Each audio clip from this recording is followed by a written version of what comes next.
The Excursion. Once on shore we shuddered to see it, like panic pouring over the dead shale, the shell-fused rock pools. It oozed its hooded head under a barnacled block in a smooth crush of coils, was flushed, black-muscled back through the cold flail of its beak, a soft vent murking a current, then gulped a bell of ink against the glassed surface and fell still. Each slow gasp welled up strange to us where we crouched. Smaller than we'd thought it, it slewed, limbs knotted like knuckled hands wrung white, a sight we saw and shrank from, who had not come for this. The sea light wimpled like banged steel in the beyond. We rose, reeled, stunned in a reeking squall of sandflies, salt-burnt decay. Then, like appalled reflections of half-recalled lives, turned away. "What was it?" asked one. "A fish?" "Not a fish," we replied. "Not that." And thought, ghost. That soft horror pulsed on in its rock pool like an ember of darkness.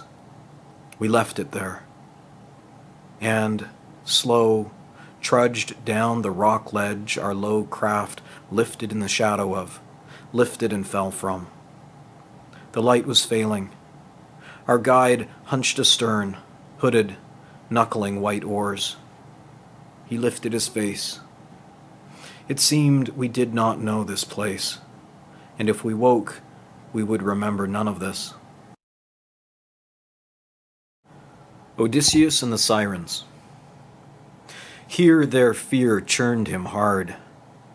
That scarred, smoke-glarred strand burned like black shell. His men held their ears well stogged with wax and cut, dipped, dragged through froth oar blades, old shafts gone gray.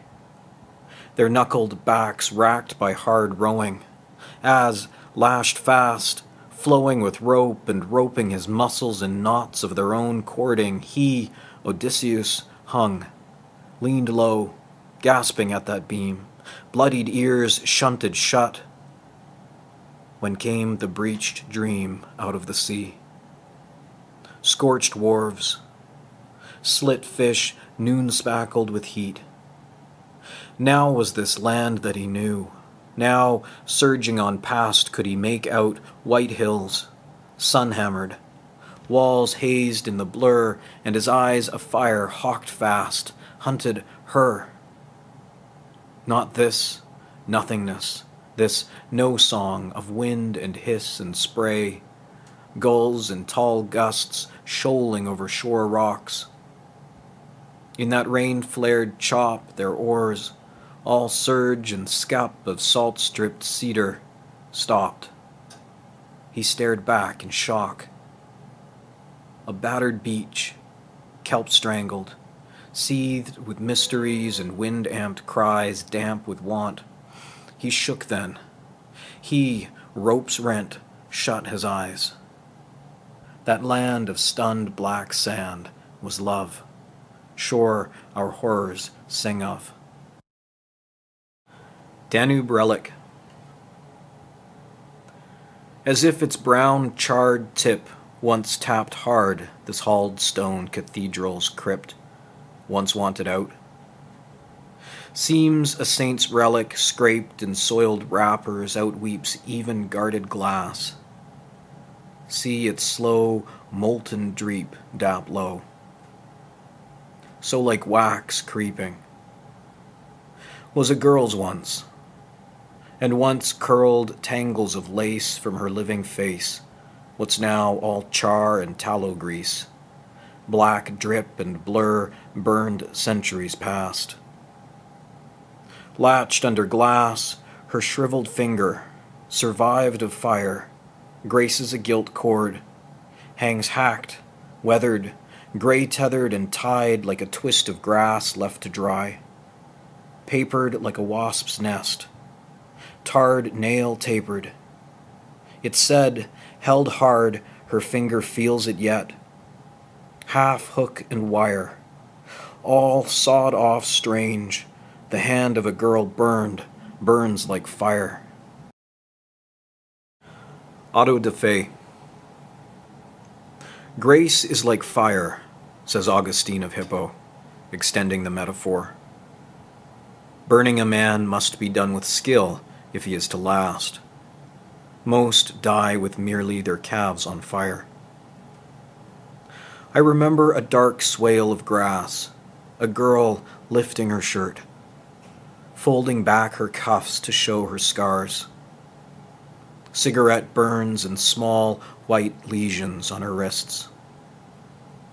When burning a man, one must tether faggots and twists of straw up the stake to the head.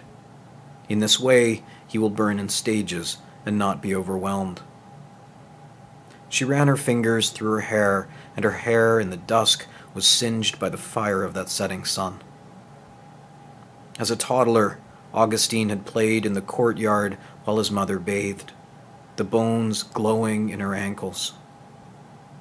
Augustine says in the sunlight, the hands of our mothers burn like sunlight, like they aren't there at all. It is never what we think.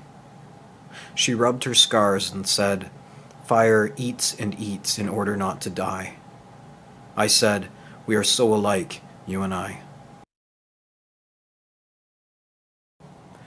Mediterranean Light. 1. Then we stepped down out of the paintings into our lives. It was already night on the terrace. The light from some stars is so old, our guide said.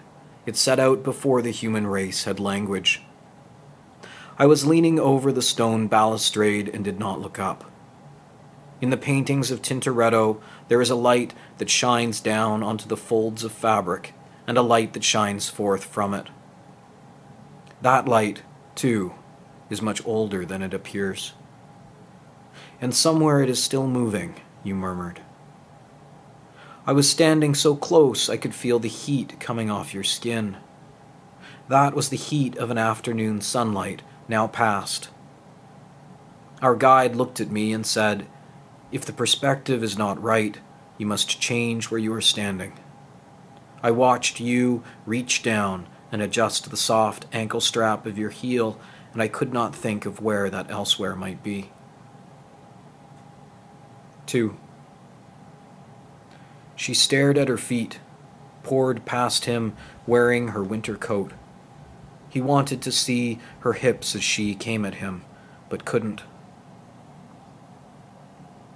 3. In the station were so many voices, all talking at once. We gripped our bags close, fearing thieves, blinked through the iron grillwork at the great clock. A rush of warm air on our faces as each train punched past, not stopping, hurtling on into the earth, as if there were some more luminous world beyond this one. This world hurtles through space at speeds nearly unimaginable, yet our lives can remain motionless for years. When the doctor ran the cool sonogram over your belly, we heard the hard, fast footsteps of a second heart. That was the sound of our own new selves running towards us.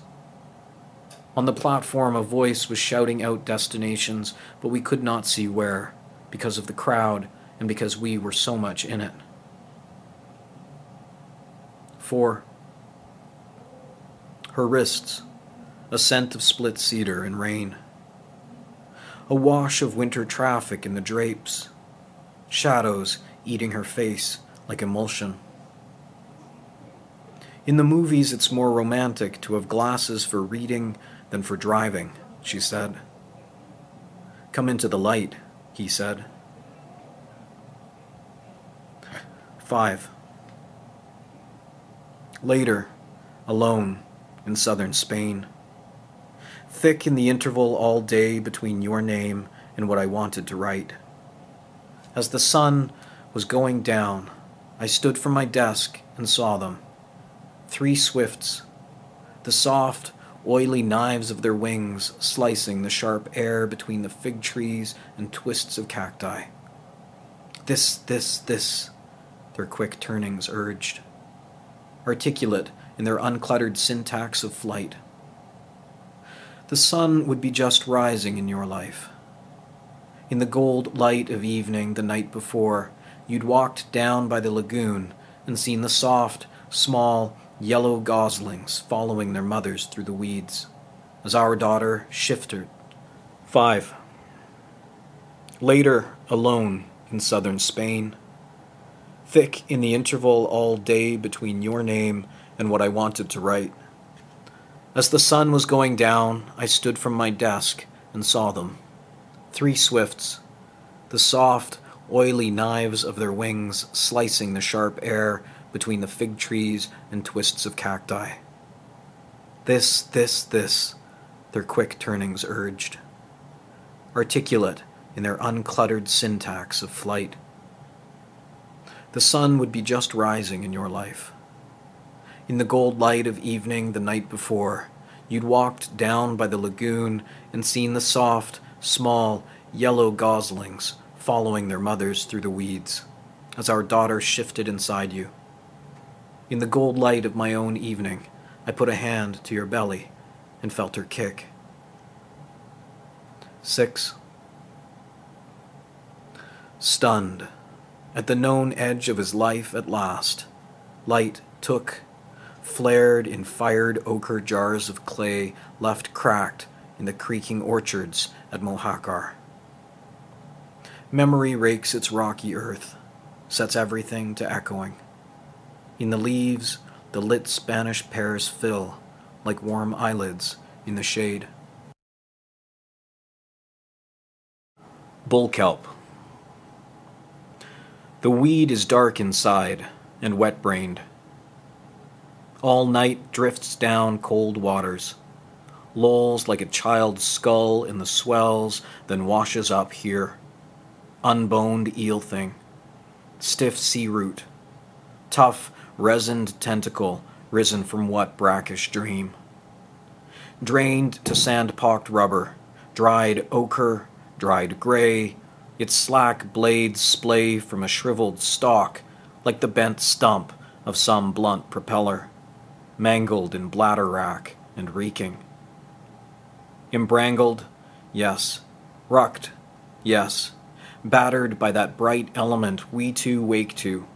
Come dawn, dead kelp sprawls cold with the night cold, and so stiff its uncoiled mast, won't shift at a kick. Now sand fleas blink like blown sparks out. Now, hauled hard by the brunted head, its stipe, whip sharp, hists a wet sigh, and the sun bells redly through its blades. What a thing it is. Evidence, perhaps. Cast up thickening among us to bleach here in a burning air, stretched long, gleached into ungulus until this stewed placenta, this puddled thing poked with a stick or walked unwondering past, splits its slippery gut line, peels apart in rot, and a knot of larvae boils in that dark and does not clot.